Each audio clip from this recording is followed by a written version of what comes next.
Hello and welcome to the MBOM podcast, where you will learn to master the business of yoga with guests from around the world who have experienced becoming successful yoga teachers, studio owners, and much more.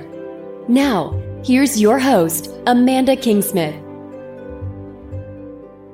This episode of the podcast is brought to you in part by Offering Tree. When you're a yoga teacher and you're trying to build your digital presence, it can be daunting. First, you might need a website. There are a lot of great tools for building websites like WordPress, Wix, and Squarespace. Then you need a way to email your students. Again, there are tools for that, like MailChimp and Constant Contact, but that's another account to pay for and a password to remember. Then you need a way to schedule and register your students. Again, there are tools for that, but it's another account to create and pay for and another password to remember. Oh wait, how do I integrate my scheduling tool with my website? If you're going crazy, I totally get that. So instead of putting all of this stuff off for another day because it's too daunting, let me tell you about a better way. Offering Tree set out to make creating your digital presence fun, easy, and affordable. With one account, you can create a website in minutes that has your schedule built right in. They also have email marketing tools to collect email addresses, send newsletters, and automated emails to your subscribers. It all works seamlessly together with one account and one subscription. To learn more about what Offering Tree can do for your digital presence, visit offeringtree.com/MBOM. Offering Tree has been supporting MBOM for over a year now, and I not only love the product and service that they've created, but I also love the people. I'm a big fan of supporting small businesses because I'm a small business myself.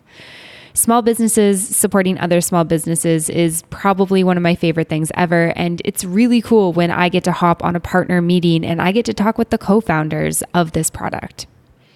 As well, Offering Tree is providing special pricing for MBOM listeners, so be sure to head over and visit offeringtree.com/MBOM to receive your discount. Once again, offeringtree.com/MBOM.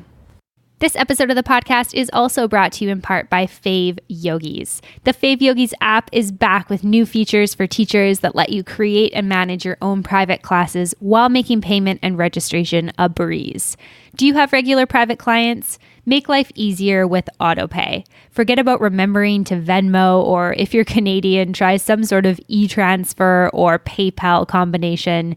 You can use autopay to enable repeat payments and keep calendars in sync with classes. Google Calendar integration automatically updates teachers and student classes when you make changes. It's still just your yoga. Teachers add classes, students add teachers, and teachers and students stay connected.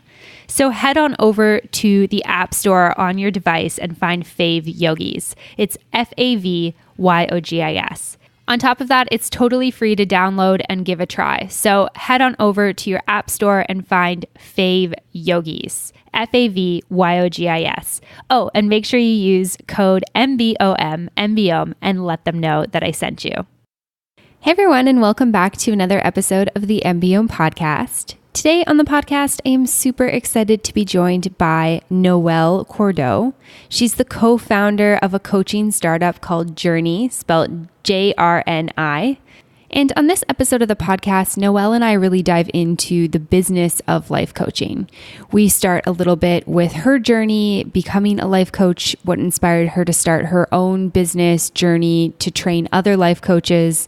We talk about trends in the wellness economy and wellness industry, what they mean for yoga teachers. We talk about how life coaching can help yoga teachers, both from the professional side of things and also on the personal side of things. And we also talk a lot about, the business of life coaching, which parallels really well to the business of yoga. So how you can formalize your skill set, start to get paid, and some of Noelle's top business lessons. So this is a really, really awesome episode, whether or not you are actually interested in life coaching. Before we dive into the episode, I just wanted to chat a little bit about the private Facebook community. So a lot of you have heard me mention it. It's called Yoga Business Badasses. And of course, it's on the Facebook platform.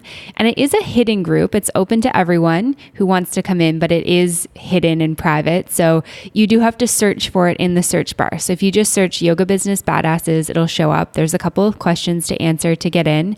And one of the reasons I wanted to talk about it today is because something that that I've been doing as part of my 2020 resolutions is getting on camera a little bit more. So I have started doing weekly lives talking about the podcast episodes. And my vision for these is to be able to have conversations about the podcast episodes. So the lives are on Wednesday afternoons, and so it gives you a chance to listen to the episodes. And I'd love to hear what questions you have, what comments you have, what things were most impactful for you from the episodes.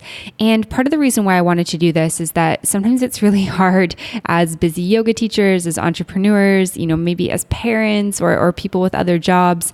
An hour is a lot of your time. And so I wanted to have these conversations about the podcast in 10 to 15 minutes. So even if you didn't get a chance to listen to the episode, this might be a really great way to get the TLDR, too long didn't read version of the podcast.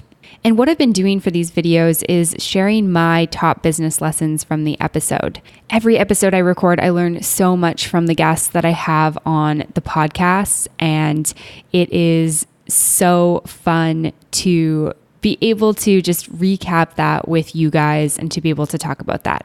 So if you are interested in having more of a community and being able to have a little bit more one-on-one conversation about these episodes, I'd love for you to join the Facebook community. So once again, it's Yoga Business Badasses. Just find it in the search bar and we'll let you on in. All right, now on to the episode with Noelle Cordeaux from JRNI. Here she is. Noelle, welcome to the podcast today. I'm super excited to have you here with me. Thank you so much for having me. I am so excited to chat with you and for all the stuff that we're going to dive into, but I want to start a little bit with about you, yourself, and your journey. Can you tell me a little bit about you, what you do, and your journey becoming a life coach? Absolutely. So I'll start at the present. I am an accidental CEO. I have been at the helm of JRNI Coaching as the lead trainer for the Catalyst Life Coaching Intensive now for 3 years. And becoming a CEO was never part of my life's plan. Founding a coach training program was never part of my life's plan. It happened really organically, and it grew out of a need to serve people who want to transition into the wellness space. So how did I get here? It starts way back in early childhood, probably around age 7 to 11 is when I can first remember feelings that I now recognize as being associated with depression, body dysmorphia, and the beginning roots of eating disorders. And I suffered with depression and eating disorders through my teens, really gnarly in high school. College was even worse. And then found myself in my early 20s really struggling to find my way out of what could be described as an environment of dark gray. And I was in a very unhealthy marriage at the time. I was super young. I didn't really understand myself in context or the world in context, and I began searching for something that would help me dig out. I very successfully went through years and years of therapy, but therapy never really got me to the place where I felt like I had concrete action steps to cultivate confidence and happiness. And that's when I discovered the science of applied positive psychology, which for many is the foundation of a coaching practice, and that's how I teach and train. And the fact that there was an actual science associated with happiness, being happy, staying happy, and experiencing deep connection and contentment in life blew my mind. And I wanted to help other women dig out. So without having my own life in order, I just kind of got on the path and said, I know there's work we can do here. I started with body image. I started with confidence. I started around weight loss and fitness, and I built a small practice. I went through coach certification. I became more and more intellectually interested in the craft. I began to grow. I got divorced. I went through years of self-discovery. I applied to graduate school. I undertook a triple degree program, 2 masters and a PhD. Founded my company. Thank you. I founded my company along the way with my co-founder, John, who's a dear friend of mine. And what ended up happening was the company just kind of took off, and I reached a decision point that I never thought I'd ever be at in my entire life, of being in a PhD and having the option to become a CEO. And I had to choose, and I jumped. I took the leap. I took the CEO route, and I've been here ever since. Wow, that's an incredible story. Thank you so much for sharing the Coles Notes version, I'm sure, of that journey. What was the time frame on that, just for context? I know you started in childhood with having, depression, eating disorders type stuff, body image stuff, but what was the time frame in terms of more of your career? Yeah, so I got divorced when I was 29. And that was really the pivotal point for me, because up until that time, I really saw myself as someone who didn't have a strong set of mental capacities. I saw myself as being subject to depression and eating disorders, and I didn't think I'd be able to make much of myself. And then when my whole life crumbled, I had to. And I was really lucky to have some great mentors. So I don't think I got serious about what I was going to do personally and professionally until I was 32. And then between age 32 and 36, I got to work. So really, in a brief span of 4 years, I turned my whole life around, and then I became a CEO at age 36. Wow, that's incredible. And so what were your degrees in? Were you studying, were you studying to become a life coach at that point? Or was that kind of you studied something else and then life coach was the career that came from that? Life coaching was actually my focus and the first work that I undertook. So when I was really learning about applied positive psychology, and I'll toss quantum physics in there too, that was pretty life-changing. I was self-studying. I was reading and reading and reading. And that's when I discovered that the field of coaching existed. And at that time, almost 10 years ago, it was really emerging. There was a body of research that was still developing. The coaching hadn't really entered into the public's consciousness. So I searched far and wide for a coaching certification that I felt good about. And I did go to graduate school for executive and professional coaching and organizational development. And that's where I began. That, in hindsight, was truly a gift, because as I continued with research and graduate work, the lens of coaching and the lens of applied positive psychology really informed my work against the medical model in ways that I never could have predicted. So I did coach training first, certification first, and then I went on the triple degree program, was an MSW, which I halted because I did not want to become a licensed therapist, and then an MED, Master's of Education, and then my PhD is human sexuality, and that's where I've been working on objectification theory, the colonized mind, and body image recovery post-eating disorders and sexual trauma for women. Wow, there's a lot in there. I mean, it's definitely not just one thing. I was like, quantum physics, where did that come from? Yeah. I think it's amazing though. It's such a beautiful thing to hear, from somebody who's clearly a lifelong learner and has a lot of passions. I think, that's what we're meant to do as humans. So it's really cool to hear that you followed a bunch of those different paths and just learned what was interesting to you, while also still obviously creating a really beautiful career for yourself. Thank you. Yeah, absolutely. And so were you already working as a life coach when you and John founded JRNI, or kind of how did that happen? I was working as a life coach with a small regional practice when we founded JRNI. And the reason that we founded JRNI was we wanted to build the company that we wished existed when we started out. It's really hard to make it as a solo practitioner, I'm sure, as you know, whether you're focused in yoga or life coaching or any of the other wellness modalities.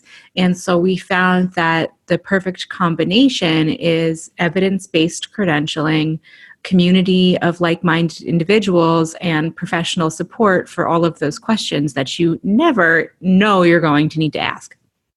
Mm-hmm, absolutely. And so for people listening, in case they're not familiar with JRNI and also life coaching, can you tell me, I guess, one, what JRNI is, what you guys do, and then two, also, what defines life coaching, I guess? Because I think that coaching is this very, I don't know, you hear coaching a lot, like, hey, I can coach you on something, but it goes from everything from sports to business to life. And I'd love to hear kind of how you guys define life coaching. Absolutely. So, JRNI is a collective of coaches. And within that collective, some people define themselves as life coaches. Some people define themselves by niche specialization, like divorce recovery or weight loss or career.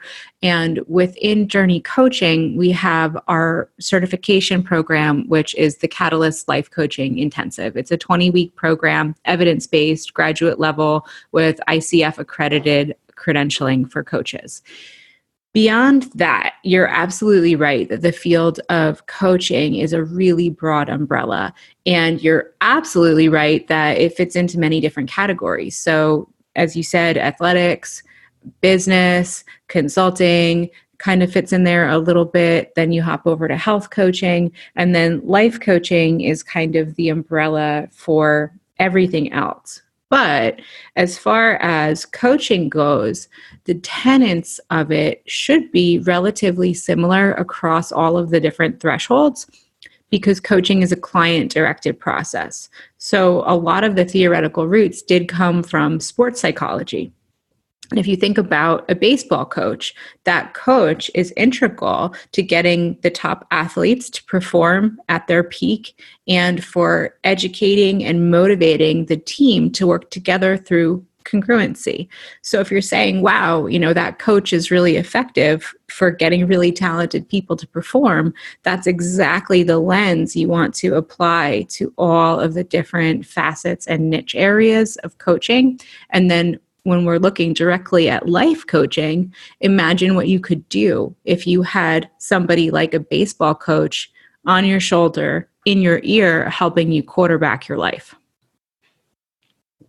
Awesome. I love that. I think that that's really cool. And thank you for defining that.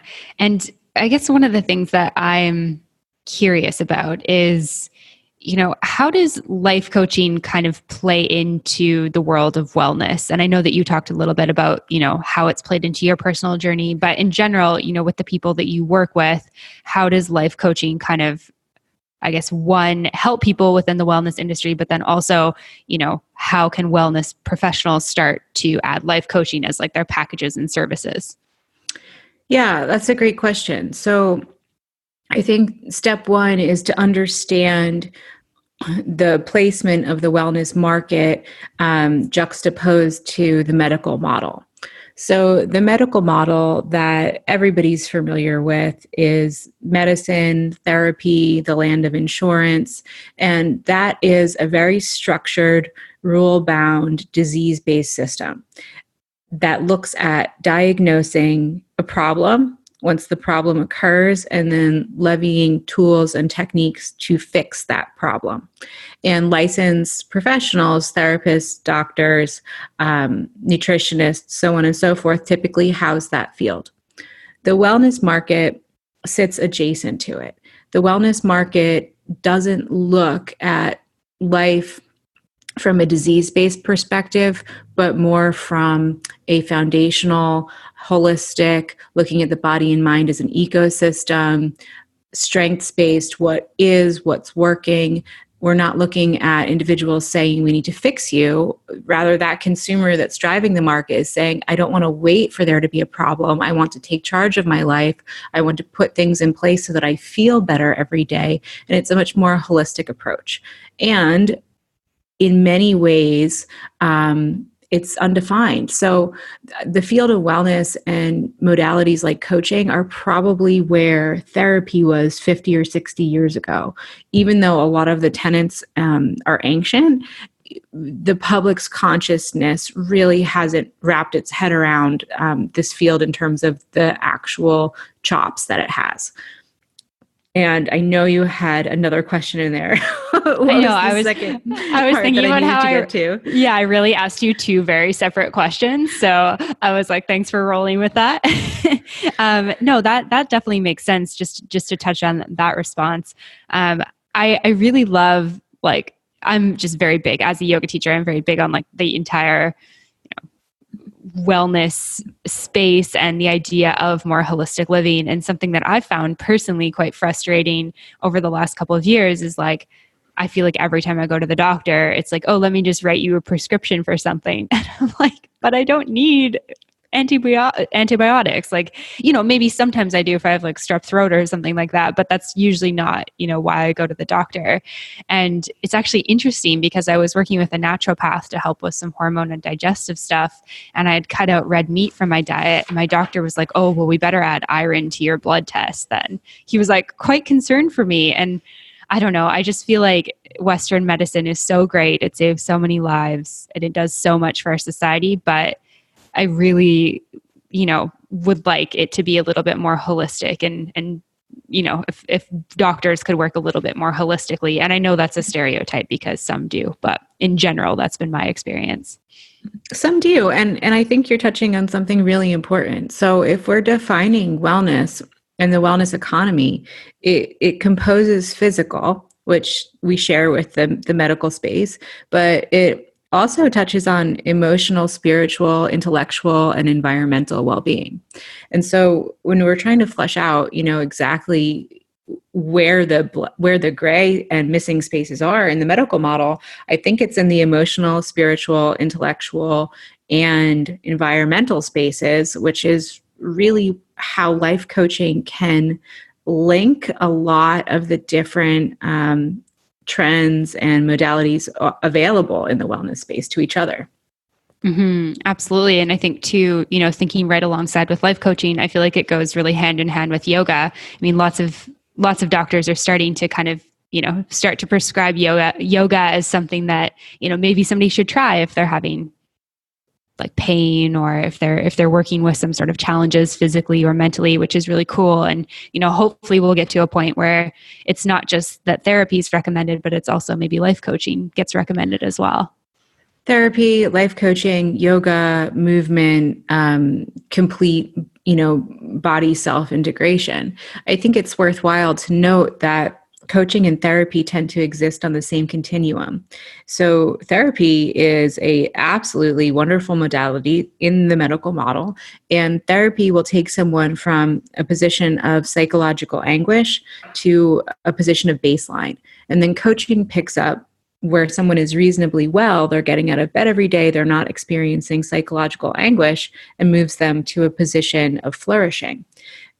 That's the verbal mental piece. And then where yoga picks up is the somatic piece, the body, the mind, the movement, relaxation, just being in touch with your breathing, how you feel, how your body moves and works. And so many people are just disconnected from all of it. Yeah, absolutely. I mean, even as a yoga teacher and practitioner and somebody who meditates and journals regularly and, has worked with coaches and stuff, sometimes I feel like I'm disconnected and I feel like I'm doing so much of the things. It's hard sometimes. I mean, we're constantly stimulated. We have a million notifications going off all the time. We see a million ads throughout the day. And it is like it's work to be present in life, I think, at least.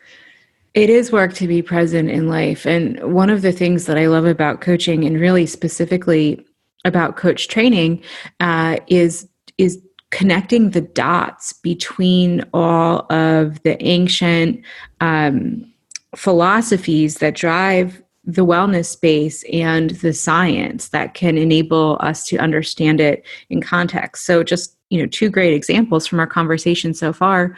When you asked about quantum physics, the science of quantum physics can be readily used to explain why manifesting works.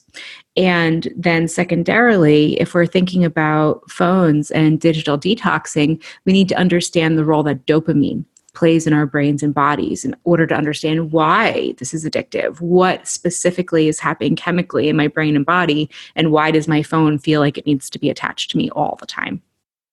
That's so interesting. Is there like a short form answer for why we feel like that? Like why we feel like we have to have our phones all the time? Yeah. So dopamine, dopamine's wonderful. Dopamine is a fantastic hormone.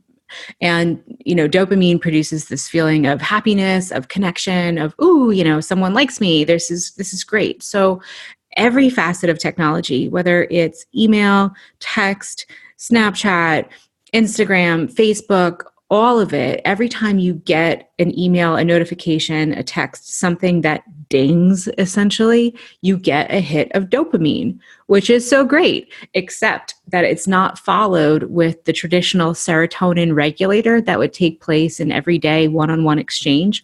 That serotonin regulator gives you the follow-through of contentment. Like, yes, this piece of social engagement was actually satisfying to my brain and body. So with the constant little hits of dopamine, we have an incomplete process. That's why people feel like they are stuck in this wrapped sense of anticipation for the next hit. One text message is not going to cut it. How many Facebook likes did I get? How many people acknowledged my post on Instagram? We're creating this mental currency that gives us these pinpoints of validation without ever getting the serotonin regulator. Wow, that's so interesting. And it's so interesting, like I can totally relate to that feeling, but to know that there's actually like science behind that in terms of how our brains work is really fascinating. I know I need to give you the second part of that question, but before I get there, I'm curious about, like, you know, as business owners and entrepreneurs, is there a way for us to, like, you know, use social media to our advantage without, like, is there a way to manage that? Like, oh, I need more likes. Like, is it just being conscious with that and knowing that that's something that's going to happen? Or is there anything else we can do to kind of manage that and still use it for our businesses? Yeah, the philosophy that I employ and the way that we teach at the Catalyst Intensive is that awareness is the key to everything. So, you know, now that I've explained to you the role of dopamine in your brain and body, the next time you get a text message or a notification, you can say to yourself, that's dopamine. This is what it feels like. Let me be aware of it, and just start minimizing and mitigating your screen time. When you're having that sense of unease, anticipation, notice where it lives in your body. Is it your throat, your chest, your stomach, your neck? That can give you clues perhaps to what chakra needs some attention. And then kind of take it on a follow through from there of like, what's really happening? Is this a need, or is this a need for validation? Right. Okay. Yeah, that's a great tip. I love that. I'm definitely going to start practicing that within my own business, because I can 100% relate to, I guess, not thinking consciously about like, oh, a hit of dopamine. So I'll switch that up, but thinking about like, oh, somebody messaged me, like, that's nice. Which it is. It's nice to hear from like friends and family and stuff like that. But the lines definitely become a bit blurrier when it's like, oh, work email. Somebody needs something from me. Yeah, somebody needs something from me. Or, you know, as entrepreneurs use social media to wield visibility, the awareness that this phenomenon has the potential to become addictive should be at the fore, so that you're guarding yourself mentally and saying, okay, you know, and this sounds, you know, kind of gnarly, but I'm not really that special. I'm using social media as a tool for visibility, and I need to attach to my humanity and purpose in order to navigate this weird world. Absolutely. I love that. Hey, yogis, we're just taking a quick little break from the podcast to talk about Punchpass. Are you looking for inspiration as we begin the new year? Today, I want to tell you why studios around the world love Punchpass studio management software. Charlotte has found that selling her passes online through Punchpass has helped her cash flow endlessly. And online pre-registration has meant that she always knows how many clients will show up for class. Dan says simply that Punchpass is just so easy for people, and it makes him and his business look incredibly professional. Marquita says that the team at Punchpass was attentive to her, which she really appreciated. She says that if she had a question, it was going to get answered. Laura introduced Punchpass's memberships so she can automatically collect payment from her clients. She has been amazed at how much energy, excitement, and growth her business has experienced as a result. Amanda was totally overwhelmed with the other software that she was using. She needed something more simple, and she could see that Punchpass seemed to get it. She found it quick and easy to move from one software into another, into Punchpass, and she loves how Punchpass provides her with usable information at her fingertips. Head on over to punchpass.com/MBOM to read more stories about people who have transformed their businesses with Punchpass. And you are invited to try Punchpass for free for 2 weeks and see for yourself how it might work for you. Once again, it's punchpass.com/MBOM. Okay, back to the episode. Okay, second question that I asked in that crazy long part question was with, I feel like life coaching and yoga go hand in hand, which we've just talked about, quite clearly, I think.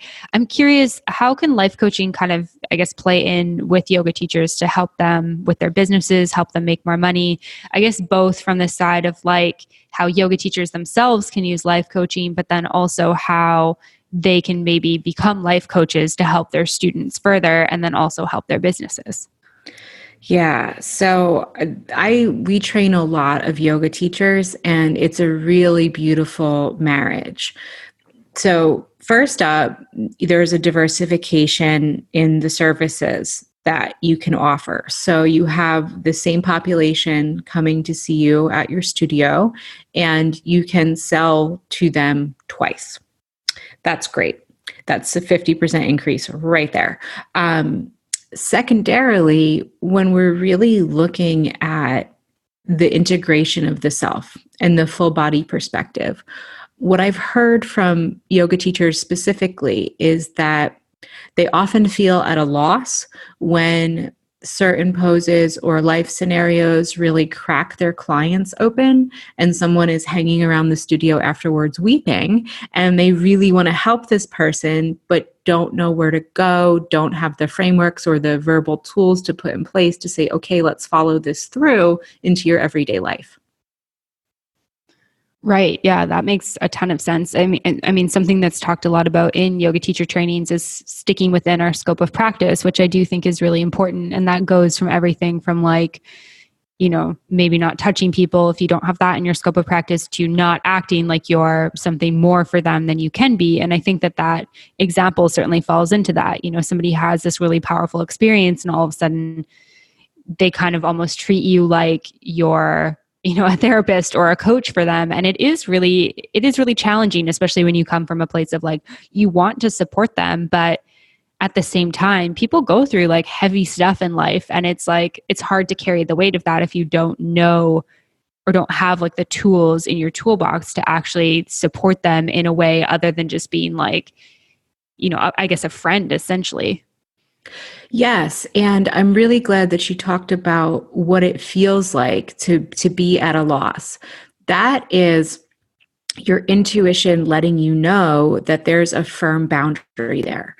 And whether you are a coach who has been trained through certification or whether you're somebody who's just really, thinking about joining the field, that will remain true. I was just having this conversation yesterday with one of my coaches who hit up against an issue in coaching where the client needs to be referred out to medical treatment. And she said, I just felt at a loss. I just felt like I didn't know where to go. So whether you're working as a coach or you're not yet working as a coach, that's going to be a great signal to you to stop, drop, ask questions, seek mentorship, and possibly refer out. Mm-hmm. Yeah, absolutely.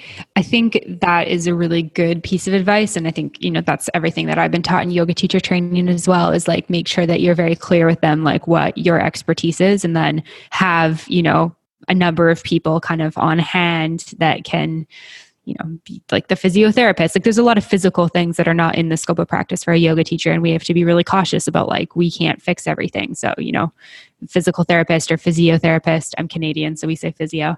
And then also I think having, a therapist or a life coach, if that's not something that you can do. If somebody's looking to offer life coaching, what are sort of the steps to pursuing that as something that can become a part of your business or your offerings, or just something that you feel more comfortable in being like, hey, I'm actually a certified life coach. Like, why don't we go grab coffee and we can talk about this more type thing? Yeah. So, if you're thinking about moving into this field, it takes a couple things: courage, confidence, and certification. So courage, number one, because you're working in an emerging field. You're going to be one of the first folks in modern times to step up and say, yeah, this is who I am. I want to work as a coach. And you're going to be sharing your story and you're going to be creating ripples. So that takes bravery right out of the gate.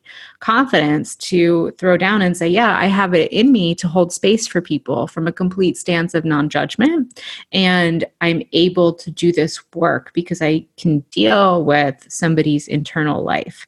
And then certification I feel is very important. Coaching is an evidence-based field. There is a large body of science that supports the interventions that take place during a coaching session. And it's really protective for a practitioner to go through some kind of coach training so that you can rely on the techniques to support you in session, and you're not just floundering around in the dark feeling like you have to show up and provide and, serve value.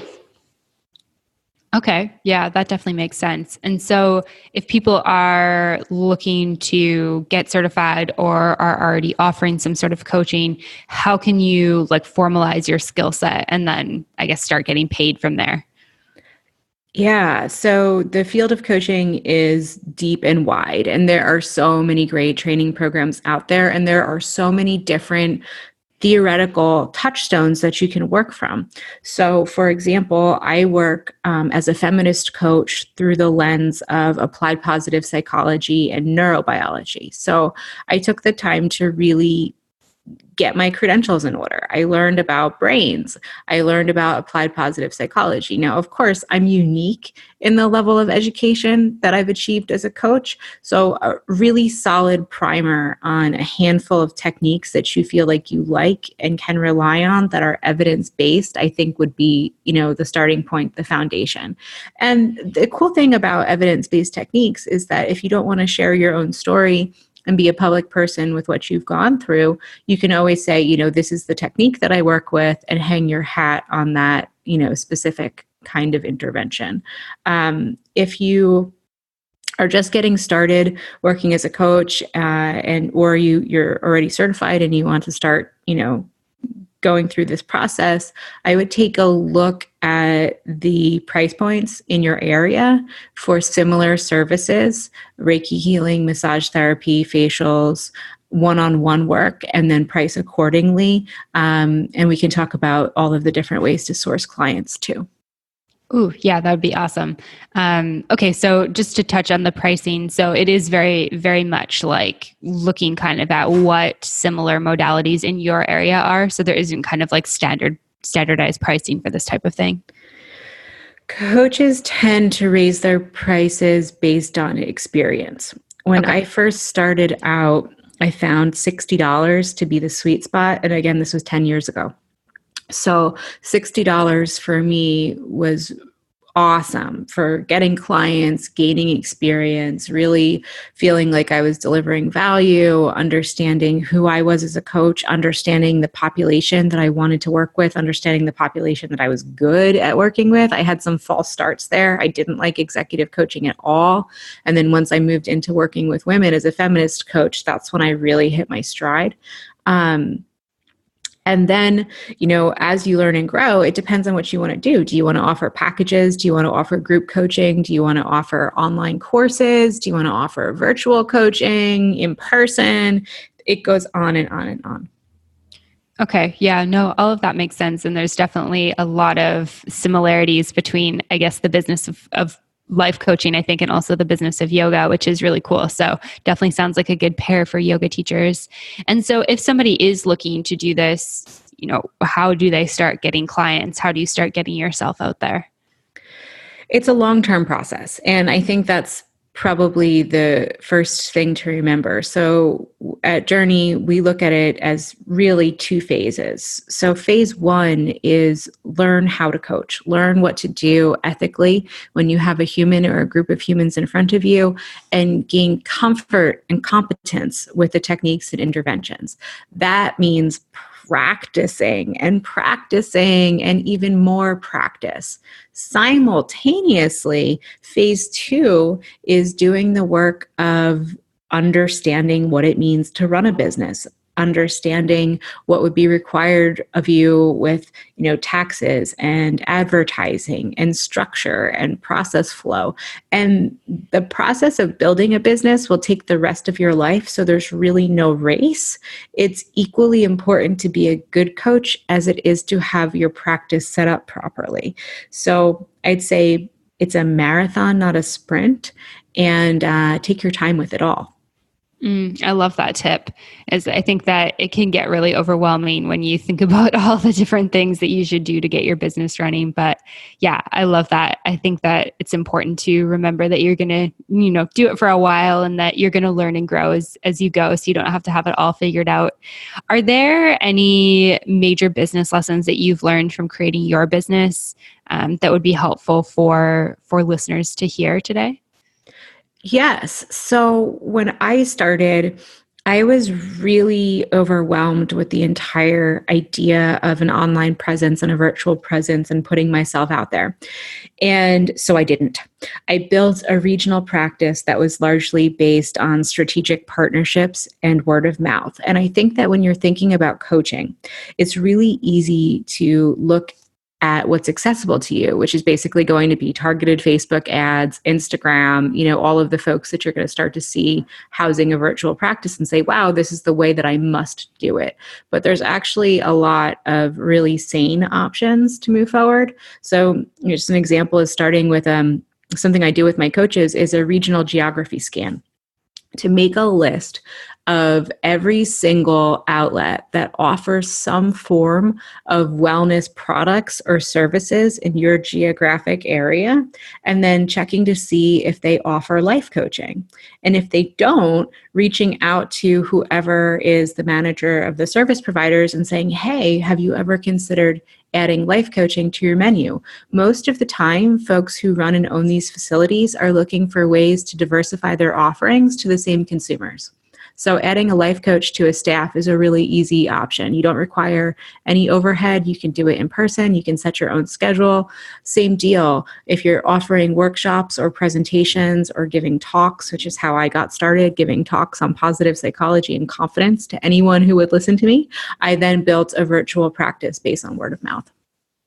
Okay, cool. And what type of businesses should people be looking for? Like what businesses are usually open to adding life coaching? It could be anything. It could be a CrossFit box. It could be a spa or med spa. It could be a nutritionist's office, a doctor's office. I gave talks to women's cancer support groups. I gave talks at Toastmasters, university campuses. Student Life is always looking to bring in new and interesting speakers. Keep an eye towards the population that you want to serve and think about where they show up online and in life, and then get in front of them. Okay. Yeah. I love that tip. And then, so you mentioned that you started kind of more regional and then, took your business online from there. Can you tell me a little bit about like what that shift was like from going from, a regional in-person practice to being like more of an online practice? It was bananas. And looking back, I wish that I had a little bit more intention behind it. But John and I joke that we swam too far, too fast. And then, we're past the point of no return. So when I was starting out, I didn't fully understand the impact of reach. And I wrote a couple blog pieces about recovering from eating disorders and life on the other side that had a really nice reach, not quite viral, but those 2 articles alone were enough to propel me into the virtual space as a voice and a presence, and launched my online career in terms of visibility. And I've struggled with it a lot. At this point, I'm very Googleable, I'm very searchable, and that takes curation and intention, how you want to show up in the world, what you want folks to know about you. So because I like to be more of a private person, I tend to hang my hat on my business and the science and the work that I do. And I've pulled further away from my story beyond the cliff notes. Okay. Yeah, that's interesting. I feel like this is a really common trend that I hear from, people that I work with. So like yoga teachers that I work with one-on-one, one of the most common questions I think I get asked is, do I have to be online? Which is always an interesting question to me because I've never had those like reserves about being online. But I like how you're talking about, hanging your hat on more of your professional side of things. And you don't necessarily need to disclose a ton about your personal life in order to have a successful business. At least I think that's what I'm hearing you say. Is that right? You're absolutely right. And, my story is interesting and I could go into it for days, but the science is even better than my story. And the science is what excites me. So if your story excites you, lean into that. If you find something else that lights your brain on fire, lean into that. The most important piece is authentic passion. Mm-hmm. Yeah, no, I love that. And yeah, I feel like I sort of sit in the middle, probably definitely more on the side of like a little bit more conservative personally. And it's always amazing to me when I like follow somebody who shares like so many details about their life, because it's just never something that's really like lit me up. But I think that there's ways that you can connect with people and connect with your target audience without having to tell them like, the contents of your journal type thing. And I think that people are fine with that. At least I think that's sort of been my experience. I don't necessarily really have all the answers or know, but yeah, I love what you're talking about. I think that we really need to like kind of, trust what feels good to us and go with that, because it shouldn't feel uncomfortable in that way as we're putting ourselves out there, I guess. Yeah, and it'll change. I mean, that's the nice piece about working in wellness is, we are all going to change and evolve as unique beings over the course of our lifespan. So, the way that I present myself now as a seasoned CEO in the wellness space is very different in terms of tone, tenor, confidence, sharing than I did when I was 29 years old, newly divorced, just starting out and really unsure of myself in the world. Yes, absolutely. I think too, it's like easy to get caught up in this, like I need to plan out, what my business is going to look like 10 years from now. And sure, you can have like goals and stuff, but I feel like that's a perfect example of like, you're just doing what you know in the moment, and things are going to shift as you grow. Like your business is going to change as you personally grow, especially as, an entrepreneur or like a solo entrepreneur. And I think this is something that also I hear a lot from yoga teachers is like, how do I figure out who I want to serve? And it's like, just follow kind of what you're interested in now and know that it's okay if that's not the same person that you're interested in working with in 10 years. It's totally fine. Yeah. And I think too, you should expect that shift to occur. You'll end up with an umbrella of niche interests. And there are some things that will just fall by the wayside for you that you were once really good at and enjoyed. And there are other things that'll seep in as new interests. Yes, absolutely. I love that. And so we touched a little bit on some of the business lessons you learned. Are there any other kind of top tips for wellness professionals who want to start offering coaching in their businesses that you have? Yes, I would take the time to really dig into the wellness space as a whole, because when you start to see the wellness space as this, overflowing basket of abundance, there's a seat at the table for everyone. The emerging middle class consumer is really driving this market. People are hungry for change. They're hungry for control over their lives. And it's really effective to build confidence by understanding that you are moving into a colossal industry that generates $4.2 trillion annually. That's roughly 5.3% of the entire global economic output. It's massive. So understanding that you may be an individual, but you are part of a gorgeous, huge, awesome, living, breathing field that is changing the world.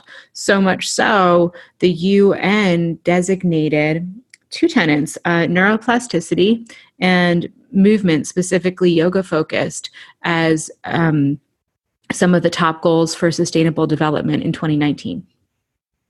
Yeah, wow, that's crazy. That number is way bigger than I ever would have guessed that it was in terms of how much is generated by the wellness industry. But yeah, it is a reminder that it is a massive, massive space. So kind of looking at that, and then, are there any other tips of how to get started from there? Obviously looking into a certification. Yep, looking into a certification and It also really helps to understand that coaching is a client-directed process. So one of the biggest misconceptions about coaching is that you're going to be giving people advice. That's actually an unethical practice in the space of coaching. What you're going to be doing instead is holding space for someone to dump all of their life Legos out, and then you're going to strategically partner with them, ask questions, and help your client come to their own conclusions. And that is a really comfortable place to be. If you're already good at working with people, you're already good at non-judgment, you're already good at holding space. It's just adding a layer of skill to what you already know. Mm-hmm. I love that. I think that that's such a important thing to clarify, because I do think that there is this sort of like, I don't know, misconception, I guess, for some people that it's like, oh, okay, what if I don't have any advice to give? And yeah, I think that it's so important to be able to hold space for people, for them to be able to talk about what's going on. And then it's so much more powerful to be able to feel like you figured out a solution yourself, as opposed to just have somebody tell you what to do. Oh, yeah. And think about how you respond. Just take, someone who's close to you in your life, and you go to them with a problem, and instead of being met with empathy, you're met with, what you really should do is... I feel like it's like every mom out there. Yeah. They're trying their best, right? Mm-hmm. So hard. Yeah, for sure. I love that. One other thing I'm curious about that is a bit of, I don't want to say a problem, because it's not really a problem, but just a challenge in, I guess, the yoga space that I experience, is this idea of, running more of a spiritual business and struggling with the idea of charging for your services and feeling like your services are worth something. I guess kind of two-part question. Like, one, is that something that you've seen in the life coaching industry? And then two, also, how do we start just making sure that we're really valuing ourselves, our skills, and our services?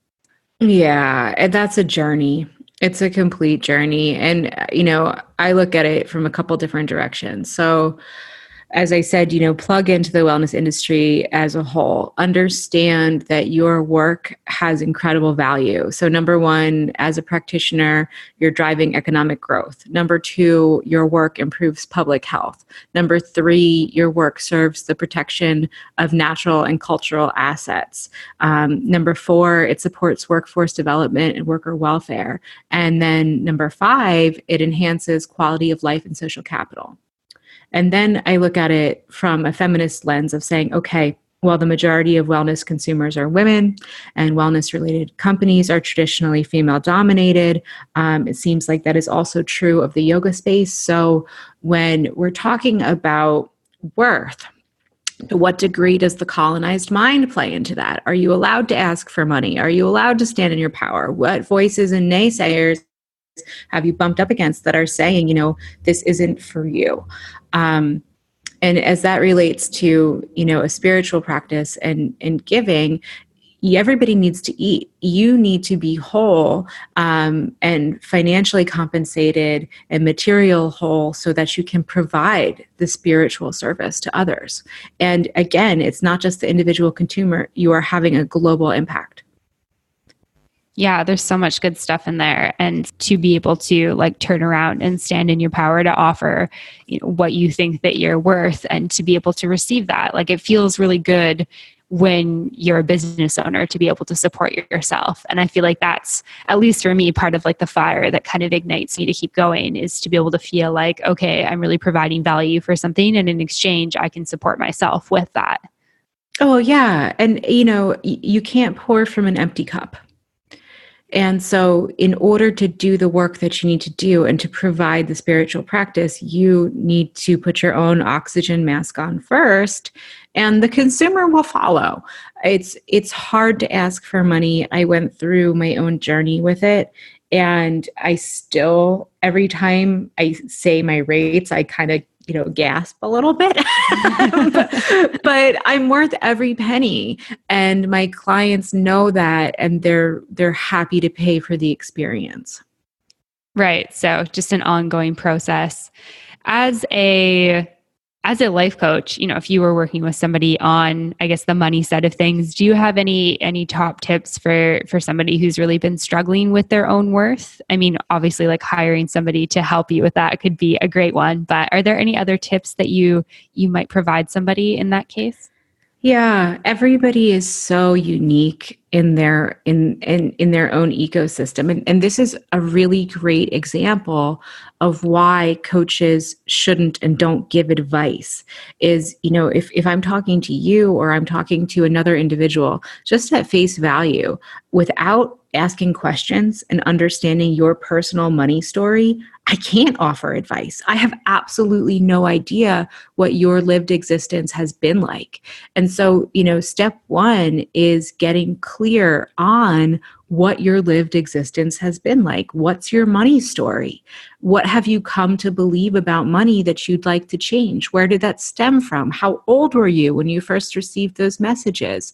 What has it been like for you to live under that crushing weight of not liking the way you feel? And then what do you want to think, feel, and experience instead? Cool. I love that. That's super powerful. And I know personally from having done that work that it is, incredibly powerful work to do to work through your own money stories and understand your relationships with money. I found for me, like when I did that process, it was a lot of meditating and journaling and thinking back to my childhood and really like seeing how I felt about the stories that were told to me as a child and seeing how they'd carried through to my adult life. It was really interesting to see the things that came up and the feelings that were there with them, and to see, like, I think there was a part of me that was like, oh, I know that a lot of this isn't true, but it was so ingrained at this like deep, deep level that I hadn't even been aware of. So ingrained. And oftentimes it's multi-generational. I think, just to take a lot of the yoke of shame and fear off, it's really important to understand that you didn't wake up one day and invent all of this stuff. There are layers and layers of layers, from your family of origin to the regional geographic area that you grew up in, to the culture that you're a part of. And then, how has the last 200 years of civilization impacted all of that? It goes in different directions. Yeah, absolutely. And there's probably so much in our like ancestral history that we just don't know about. I mean, I feel like most people don't think about like asking your grandparents or your great grandparents, like, hey, what did your dad teach you about money, and what did you, teach my dad about that, as a part of understanding who we are. Yet, that could be an important part of that process, maybe. It's an incredibly important part of the process. We don't exist in vacuums. We're subject to our environments and our cultures and our families in huge ways. Yeah, absolutely. And so before we wrap up, I was just curious if you could tell me a little bit more about JRNI, what the program is like, if anyone is curious about maybe applying for it or taking the program, what are all the details they need to know about that? Yeah, so as I mentioned, JRNI is a collective of coaches. Once you come in to become part of the program through our coach training, you are part of our community and you have access to all of the things that we wished existed when we were starting out. That's John and I. So we learned that obviously evidence-based graduate level training is a must. So that's what we offer. It's a 20-week certification program. When you come in, you're part of a cohort of 20 to 25 other folks, like-minded individuals, and we have a dedicated staff member, Coach Pam, whose entire job is holding space for students, fostering connection, asking questions, and really building that community from the inside out. Once you go through the coach training program, I talked about, it's important to understand to what you're doing and then to practice it. And then what I saw happen year after year was we were graduating all of these really incredible people, and then everybody was freaking out when they were done. And I was like, okay, what do you guys need? So we set about building our platform, which is just for our alumni to play on and get their training wheels. So things that are really hard to figure out for a lot of people is online hosting, billing, blogging, a website, social media. We offer all of that in our platform to our graduates so they can do social media takeovers, start blogging, host their profiles on our website, and practice becoming good coaches and not worrying about all of the other stuff until they're ready to launch their own brands. And then the larger umbrella is the community itself that supports everybody. So if you have a question, no matter where you are in your journey of building your brand and building your business, hey, I think I want to start writing for Elephant Journal. Does anybody know the editor? Or, hey, I really want to run a retreat in Costa Rica. Who's been there? Who can point me in the right direction? Or, how do I hire a virtual assistant? What does it mean? How does it work? Someone who has come before you will be there to cheer you on and answer your questions. And that aspect of the networking that's implicit in our community is where the value is. It's 500, 600, 700 coaches who all are there together.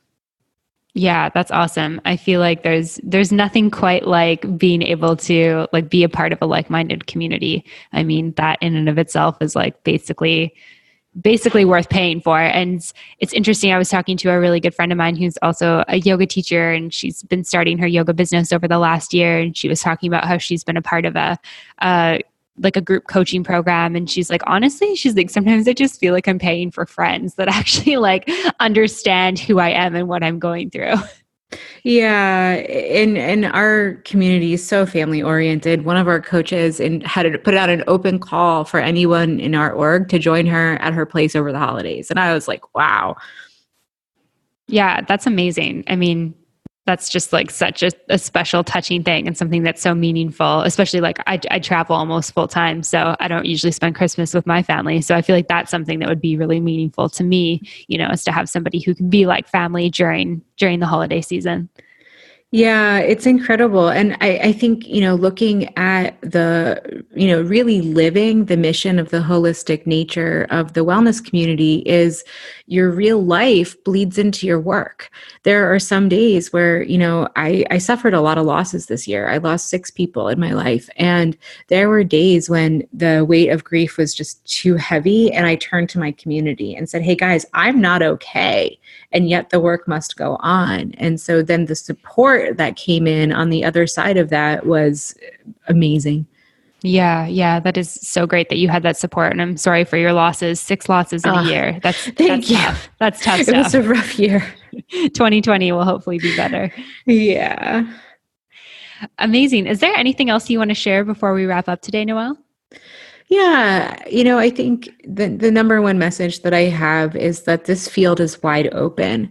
And a lot of times when people start checking it out, they feel like the space is crowded, that everyone's coaching, that there's not space for me. And that is not true at all. There is so much room at the table. We need bright, compassionate minds to come into this field, to develop their niches, to do the research, to stand alongside of folks like me who never thought that they could go this far in a million years, and to lend their minds to the genius space that they have not yet discovered for themselves. So if you're thinking about this and there's something inside of you that's being pulled to service, check it out. You won't be disappointed.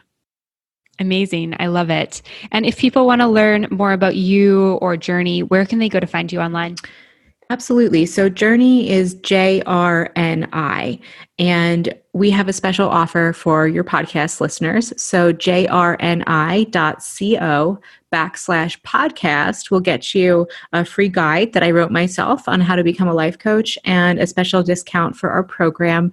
And of course, through jrni.co, jrni.co, you'll be able to find me and our program and our awesome community. Amazing. Thank you so much for the guide and also for your time today. This has been a really awesome conversation. You're definitely the first life coach I've had on the podcast. So really cool to pick your brain about this a little bit more and hear more about this industry that is super, super inspiring. So thank you. It's been so much fun, and thank you for having me. I'm delighted to promote the field. All right, thanks so much for listening to that episode of the podcast. I hope that you enjoyed it. Just a quick reminder to come on over to the private Facebook community so we can talk about it a little bit more. I'll be going live this Wednesday to chat about it. So it's Yoga Business Badasses on Facebook. Of course, you can find all the notes and all that good stuff from this episode on the show notes page. So head on over to www.mbomyoga.com. You can also find me on Facebook and Instagram at Mastering the Business of Yoga. If you have any questions, comments, or feedback, shoot me an email at info@mbomyoga.com. And as always, thank you so much for listening and for being a part of this community. All right, I'll see you next week. Namaste.